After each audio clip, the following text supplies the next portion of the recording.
Michele Navarra was assassinated in the street when 7 killers armed with machine guns shot his body 92 times. They shot him 92 times. Got that heat, bitch. Okay, guess we doing just fine. Said I'm not yours, so I say you're not mine. Okay, just a waste of my time. Out of my head, of my mind. Say you wanna. Damn, son. What's going on, people? If you don't know by now, I'll go by the name FIBRE, and I'm back with another reaction video, man. Yo, as you can see by the title, I'll be reacting to the boss of all bosses, man. This one here is Salvatore Riina, Rise to Power. Now, the previous mafioso video that I reacted to, you guys said the information wasn't quite correct, but I really don't know how to judge that. I don't know the information for myself, and I don't watch the videos before I react to them. So literally everything you see, all my reactions, is first time I'm seeing anything, yeah? But before we get into this one, don't forget to like, comment, subscribe, hit the bell for post notifications so you're alerted every time I upload. Without further ado, let's get it. Oh shit, here we go again. The most brutal, fearless, violent, and powerful boss a crime syndicate has ever had. Unlike Pablo Escobar, who usually lets you choose between plata o plomo, silver or bullets, the boss of bosses of the Sicilian Mafia has never given any choice to his victims. There's no love or feelings in this story, only brutality. The brutality... What group does he belong to? Is he Ndrangheta, Camorra, or what? Let me know down below. ...of Salvatore Riina, il capo dei capi. So, as many other mafiosi, Salvatore Riina also used to have a nickname. Actually, more than one. The most famous is Toto, which is a common nickname in Sicily for those named Salvatore. Another was Ucortu, which means short man. In fact, Salvatore Riina was a very short man since he was only 1.58 meters. But the most descriptive nickname was definitely the way Riina used to be called by his rivals, the Beast. And you should check out our other videos on mafia nicknames, which are actually pretty interesting. Sicilian Mafia bosses nicknames, Calabria Mafia bosses, Ndrangheta nicknames. Okay. So in 1958, when relations between Michele Navarra and Luciano Leggio started to collapse due to a difference in opinion in the way of conducting business, Navarra organised an assassination to get rid of Leggio and his loyal men, which included Salvatore Riina. Obviously, Leggio's clan managed to survive, otherwise our story would end here. And after a month, they struck back. Michele Navarra was assassinated in the street when 7 killers armed with machine guns shot his body 92 times. They shot him 92 times. There must have not been any more space to shoot him anymore. Like how? Wow, that's how you know they needed him dead. Like he had to die. Like that's crazy. Times. Amongst them, there was Salvatore Riina, who was already in charge of the operation. And after the assassination of Navarra, Corleone wasn't actually in the hands of the newcomer. It was only in 1963, after murdering 58 people, Luciano Leggio was the new mafia boss of Corleone. Wow. And his 3 young soldiers were... So he had to... Wow, that's crazy. So it was almost like a free-for-all. Everyone was trying to battle to be the leader of the clan or the leader of the group. Like that's crazy. But isn't there honor? I'm confused. Isn't there honor and respect amongst mafioso? So how did this even happen? Like that's crazy. Did everyone know that he killed everyone to be the top dog? Because then I wouldn't trust him. Like it's crazy. No longer farmers. Provenzano and Bagarella were underbosses. Riina was acting as the right arm of Luciano Leggio. Consigliere. The one thing I'm telling other managers right now is to try Monday.com. Monday.com is a platform. Adverts are so annoying. Corleone and the surrounding areas were conquered. Despite Luciano Leggio and his Corleonesi controlling quite a large territory, Corleone and the nearby areas were not actually offering real business opportunities. Palermo was the city where the real money was. Real estate speculation started to become a popular business for families in Palermo. So Leggio decided to approach Salvatore La Barbera, a Sicilian boss in Palermo, asking to become part of this business. However, in 1962, as we've seen in the video about the history of the Sicilian mafia, Palermo was hit really hard. Let me know if I should check out this channel's other videos, because I'm not sure how accurate the information is, so let me know if it's quite accurate. By an internal war, the so-called First Mafia War. Also, Salvatore Riina himself wasn't spared by the conflict, ending up in jail again as suspected killer of several mafiosi. And during his time in jail, Riina fully relied on his charisma. So the first mafia war was to see who would become the boss of all bosses, kind of thing.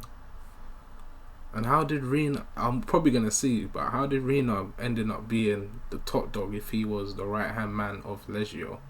But yeah, this is crazy. This organised crime stuff is crazy, man. Becoming some sort of consigliere or advisor to mafia bosses. It was rather singular to imagine that this short farmer was advising other mafiosi with a much longer tenure in criminal life and, of course, much more established criminal resumes. And according to the statements of several turncoats... So wait, was all these guys originally farmers and then they kind of had no choice but to go to the streets to like make extra money, make ends meet kind of thing? Because then when you look at it, it's kind of like, when you're forced against a wall, you have no option but to... It's crazy. It's crazy. It's crazy. Maybe we don't know everything we think we know. Like, we don't know if all these people are really bad-hearted people or they're just doing what they got to do for their families. Riina was seen as a sort of oracle inside the prison, where other mafiosi were quietly queuing up to have their chance of talking to him for suggestions. And this introduces another aspect of Salvatore Riina that too often people forget. Riina, unlike other bosses, wasn't only guns and violence. Behind his simple look and an unnatural aggressiveness, there was a talented and a really bright mind. And according to several sources, Salvatore Riina told his closest friends from Palermo to stick with Rosario Riccoboni and dump all the other bosses, who soon would be killed. Well, this prediction came true 20 years later when Riccobono, together with the Corleonesi, won the Second Mafia War, before Riina decided to also eliminate his untrustworthy allies. But we'll see this later. During these years in jail, Riina also established important connections with other mafiosi, like Gaspare Mutolo, who, after becoming the key player in the Sicilian mafia's heroin trafficking, decided to collaborate with the Italian justice, providing unbelievable evidence on the relations between the mafia and the politicians in Italy. Oh, damn. So he snitched. He basically told the authorities, he told the police that the government and mafia are working together. Was this like the first time like the police force or the justice system heard about this? Or I don't know. They probably already knew, but they just thought, let's just keep it quiet. But he was the whistleblower. That's mad. What's his name? Hold on. Let me find out what his name is here. Like Gaspare Mutolo, who, after becoming the key player in the Sicilian mafia's heroin trafficking, decided to collaborate with the Italian justice, providing unbelievable evidence on the relations between the mafia and the politicians in Italy. The Corleonesi family, after being jailed, received other bad news, such as ongoing maxi trials against them in Bari for the murders of the Michele Novara and his affiliates. However, after receiving a threatening unsigned letter, the president of the court indicting Salvatore Riina and his friends decided to acquit all of them. The letter was as simple as it was clear. You people from Bari, an Italian city, have not understood, or rather do not want to understand, what Corleone means. You are judging honest gentlemen whom the Carabinieri and the police have denounced on a whim. We want to warn you that if a gentleman from Corleone is convicted, you will be blown up. You will be destroyed. You will be slaughtered and so will your families and relatives. All that remains for you now is to be judicious. Wow. If I received a letter like that in the post, I don't think I'll prosecute him either. No cap. But it's almost like you're going to prosecute him, put him in jail, and now your family's going to get blown up. You're going to get blown up. Is it really worth it? Because, like, it's crazy. It's crazy. Like I said, they force your hand. You have no choice. Just like they force protection on you, you have no choice. There's no choice. When it comes to mafia, this is what I'm seeing now. When it comes to mafioso, like, there's no choice. You don't have a choice. It's yes. Literally. That's crazy. So I don't blame the judge. I don't blame him at all. Damn. Luciano Leggio, Salvatore Riina, and all the others, including Provenzano and Bagarella, were free. Wow. However, once back in Corleone, Salvatore Riina was arrested again and relocated to Bologna on house arrest. 15 minutes is all it takes to learn a powerful trading strategy that we believe could help you potentially make up to 500. That's crazy, man. Arrest. On the 18th of July 1969, Riina decided to escape, officially becoming a fugitive. 6 months later, Riina led the squad together with Provenzano and Bagarella to assassinate Michele Cavataio, who was responsible for starting the first mafia war. And during the assault, known as the Viale Lazio massacre, Colagero Bagarella was killed, but the attack was successful and the entire Cavataio clan was murdered. The blood trail of Salvatore Riina continued over the years when he was acting on... This is why I'm confused now. So how comes there's so much wars between these clans? Are they not under the same group? Like, or is it different? Is it like Ndrangheta versus Camorra? Or please, I need an explanation because I'm confused how the mafioso are beefing, like having fights within each other. Like, crazy. Orders of several Sicilian mafia bosses. However, in 1971, a point of no return was reached by the Sicilian mafia. For the first time, Cosa Nostra ordered the killing of a government official. Riina was in charge of the gang who murdered Pietro Scaglione, the head of judges of Palermo. Now, as mentioned before... So, oh yeah, because he's from Sicily, Cosa Nostra. Okay, so he's part of the Cosa Nostra group. Okay. This represented the first time the Sicilian mafia intentionally killed a man who was part of the Italian institutions. In other words, the mafia had officially declared war against the Italian government. Now, two important events happened in 1970. But then it's mad because the mafioso at that time, did they not already infiltrate the Italian government? So it was kind of like the mafioso were working with the government, but there were some people in government still that actually wanted to do right and wanted to do good. So it's crazy. Like, this is actually, when you think about it, it was crazy. Like, this was happening. Which changed forever the life of Salvatore Riina. The first one was the wedding of Riina with Antonina Bagarella, sister of Leoluca Bagarella, another member of the Corleonese family. Now, the priest who celebrated... Didn't her brother die with Riina on the hit to go kill? Who did they kill? Like the recent... There's too much killings. I can't keep up. The ceremony was the cousin of Frank Three Fingers Coppola, a notorious drug trafficker and ally of Luciano Leggio. But that's not all. The priest, Don Agostino, wasn't only the cousin of a mafia boss, but also an affiliate of Cosa Nostra, specialising in kidnappings. Now, it may sound crazy, but it isn't that crazy. The involvement of the Vatican with mafia families is actually well documented. And I wouldn't rule out the possibility that we'll make a video on this as well sometime in the future.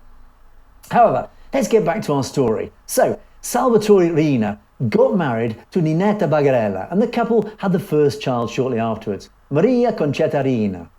Now, it needs to be noted that all the information about the wedding ceremony and the kids of Toto Riina has been found out many years later, and those were only discovered during police operations storming apartments or offices of affiliates. Now, for example, during the first arrest of Leoluca Bagarella, the police conducted a search of his apartment, and they just happened to come across Riina's wedding invitation card. And this happened to be already a few years after the event. The second one, to some extent even more important for the business career of Salvatore Riina, was the arrest of Luciano Leggio in Milan. Damn. And since Leggio has already escaped once before, this time the authorities actually made sure to keep him in prison for the rest of his life. Damn. And unfortunately for Leggio, this did indeed happen. On the 16th of May 1974, that was the last day of freedom for Luciano Leggio, who was incarcerated in a maximum security prison in Sardinia. And since that day onwards, the Corleonesi family had a new boss. Extremely brutal, smart and ambitious. Salvatore Riina was consecrated as the new emperor of the Sicilian Mafia. That is crazy. So they find, is Leggio still in jail to this day, or has he passed away? That's crazy. So do you think this was Riina's plan the whole time, to be the boss of the clan? Do you think he wanted to get Leggio out of the way so he could become the boss, or do you think he's doing it? I don't know. This one's quite interesting because they kind of left gaps of information. They didn't really say a lot, but they did explain a lot of main things. But that's crazy. Yo, damn. So that's all for now, and we'll see you soon with the next video in Salvatore Riina's life. Until then, we'll see you next time. Take care. Cheers. Cheers. Thank you, man. That was some good information. But yeah, man, that was a dope video. Considering it was so short, there was a lot of information in there still. No cap. Let me know if you want me to react to more of this channel's videos. And I'll put the link in the description if you want to check this video out for yourself. But damn, son, if you enjoyed that reaction, don't forget to like, comment, subscribe, hit the bell for post notifications so you're late every time I upload. And yeah, man, it's been your boy FIBRE, and I'm out. Peace. Do your dance and go ham. Turn a hater to a fan. Grab your hips and wave your hand. Damn. Do your dance and go ham. Turn a hater to a fan. Grab your hips and wave your hand.